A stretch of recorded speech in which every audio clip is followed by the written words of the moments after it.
It's no secret that although I love New Horizons, I have been very loud about the lack of things to do in the game. New Horizons, unfortunately, has become more of a decorating sim and less of what it used to be in the prior installments of the Animal Crossing series. There's not anything to do in multiplayer unless you make your own fun, and in general, the game just seems kind of lacking, which is really unfortunate. I have played New Leaf, of course. I do have a 2DS XL because I can't see 3D. I really loved New Leaf. I came to the New Leaf era late. I've talked about this a lot. I think I started playing it in 2018, and I found a great community of people who were still playing it. The great thing about New Leaf is that there wasn't only things to do in multiplayer, but there was a lot that you could do on your own in your town without other people hanging out with you. In New Horizons, though, like I said, that's not really a thing. So let's talk about some stuff you can do when you get bored of Animal Crossing. You can make photo sets at Harv's. I do this. A lot of the sets that you will see my players sitting in when I am talking in various videos are things that I did at Harv's. I would love to be able to use the Room Sketch app for this, but unfortunately you can't insert your player into the Room Sketch app, nor can you use Amiibo or anything, and unfortunately it still feeds into the feeling that Animal Crossing is a decorating simulator. Along the same vein, you can do a Paradise Planning vacation home, whether that be a new one for somebody on your beach, making a roommate pair and redoing that vacation home, or talking to a client that you've already done a home for and seeing if they want it to be remodeled. Again, this feeds into the decorating simulator thing. We're trying to move away from that, but it's very difficult. On your own island, you can complete every Nook Miles Plus multiplier goal for that day. If you're new or have been living under a rock, you'll get Nook Miles Plus goals every day that have 2 times multipliers and one that generally will have a 5 times multiplier. These can range from simple things like selling or buying 5,000 belts worth of items at the shop, selling a hot item, crafting a certain amount of items, assessing fossils, catching a certain amount of sea creatures, or catching a specific fish or bug. Of course, these are just the same as the normal Nook Miles Plus goals that you'll get, the ones that will cycle through as you complete a new one, but they have multipliers, so you'll get more miles for them, and that's great if you're going for like a specific amount of miles. Because I've been playing this game since launch, and I've sunk way too much time into it, that's why I have over 2 million Nook Miles. I also don't spend them that much. I get all my Nook Miles tickets from Treasure Islands. In this same vein, you can also shoot for something more long-term. Take those long-term Nook Miles cards that you fill out where you catch every fish, bug, sea creature, catch certain amounts of them, as well as craft a million tools, furniture, break tools, shoot down balloons, get stung by bees and tarantulas, you name them. Filling out those will not only net you more Nook Miles, but they'll give you more things to do, almost working towards a specific goal. Unfortunately, after you finish the main storyline in this game, which revolves around KK Slider and the concert when you get 3 stars, there's really not a whole lot to do in terms of goal orientation afterwards. Unless, of course, you have the Happy Home Paradise DLC, then you get a storyline with that, but still it doesn't fully tie into your main island except for the counters, pillars, and partition walls that you bring back, as well as the ability to redo your villager houses. I am also recording this video and publishing it prior to the 3.0 update coming out, so I'm assuming that we're going to get more goals to do and more of a storyline in regards to the resort hotel that we're going to have. Another thing that you might try doing, although I can see why people maybe wouldn't want to do this,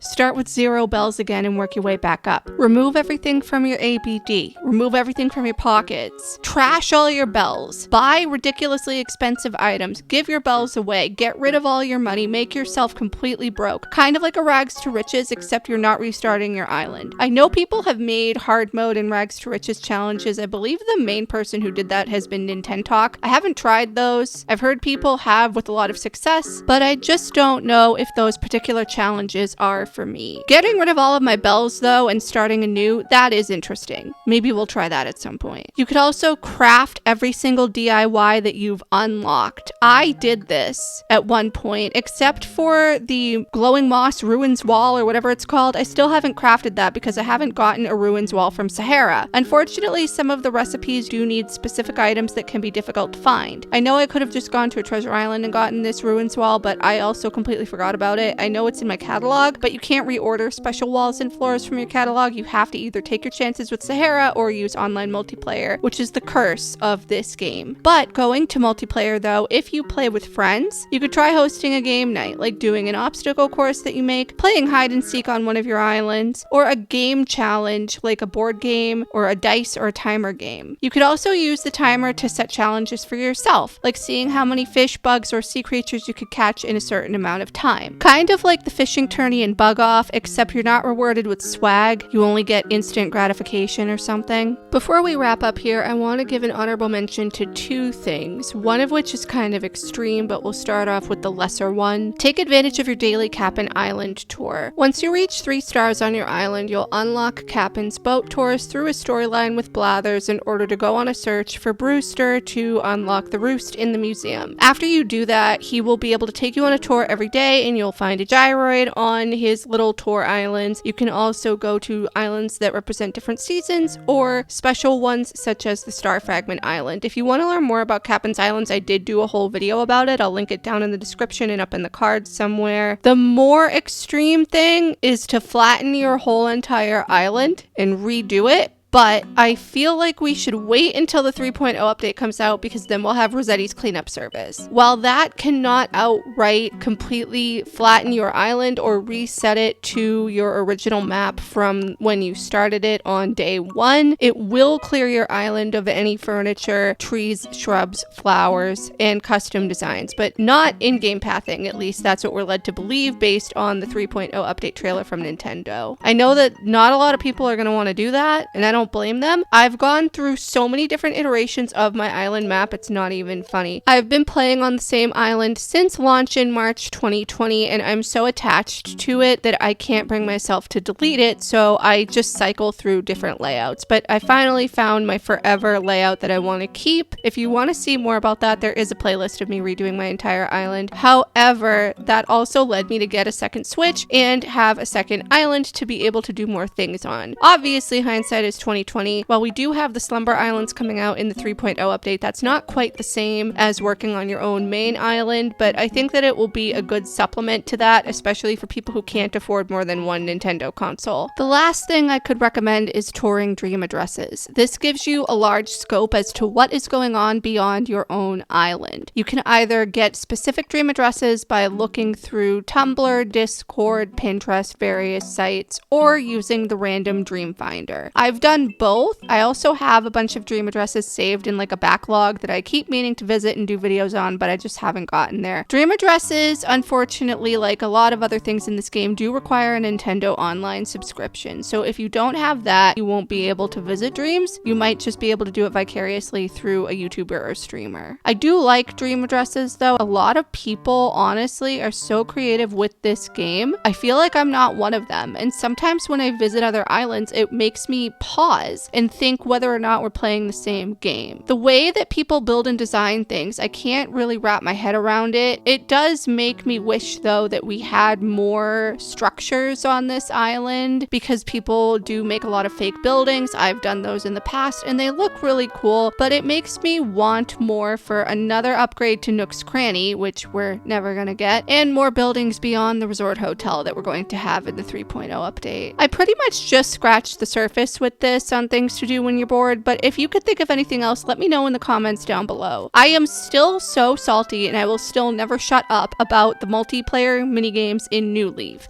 And again, those weren't even necessarily multiplayer, but they were more fun to do with friends. Not including them in the 3.0 update with Cap'n's Family was a huge ripoff, and I'm really upset at Nintendo for that. Hopefully in the next iteration of this franchise, we will have more to do in multiplayer and in the game in general. Thank you guys so much for watching. I really hope you enjoyed this video. Please leave any comments, feedback, and suggestions down below. Like and subscribe if you haven't already, and I will see you in the next one. Bye!